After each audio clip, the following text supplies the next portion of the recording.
Yeah, I think obviously any one-on-one is really important for the relationships, and it could really change the whole dynamic of the relationship. And my time with Cassie in Thailand definitely did that. And I think it was pretty obvious for the viewers that that's what happened.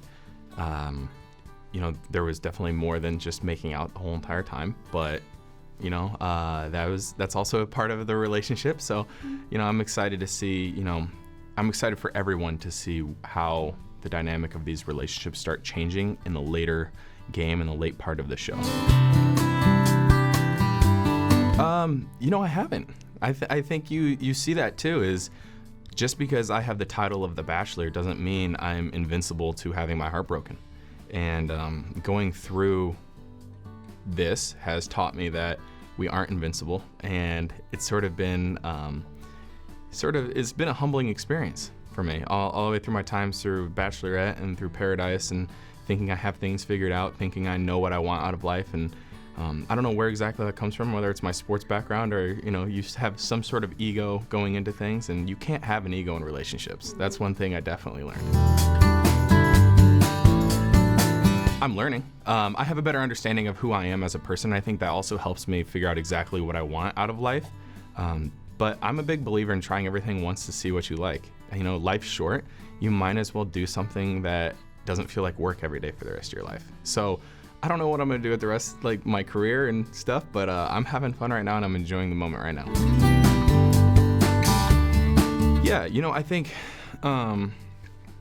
just like with the football aspect and that label, I think the virginity label is still going to be around, but it's not going to be as prominent. And I think people are going to continue to get a better understanding of who I am. I think, it is overplayed, absolutely.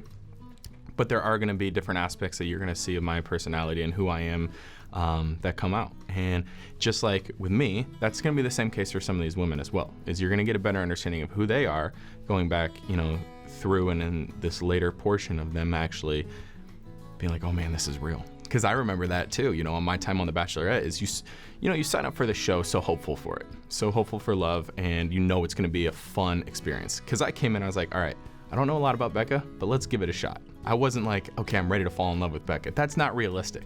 So for some of these women, it's starting to become realistic, and I think it's going to be an interesting way to wrap up, for everybody to see that. I didn't, and I feel like the reason why I didn't is because I shared my experiences. I talked about things that only pertain to my side of those experiences, whether it would be a relationship, whether it's my family dynamic, whether it's me talking about choices that I've made in my past. I would never speak on behalf of somebody or tell somebody else's story, including my family, so I would never do that because they didn't sign up for the show. So it's not fair for me to disclose anything on them. But no, I didn't. But I feel like, in a way, I kept it to my experience and my story. I think there's two different questions. So one, yes, I'm happy right now. I'm the happiest that I've ever been, and I think it's just because of the continued growth and continue to find myself and really find what I want out of life. As far as comparing some of these relationships, I learned the one thing that you can't do is you can't compare those relationships. You have to treat every single one as their own.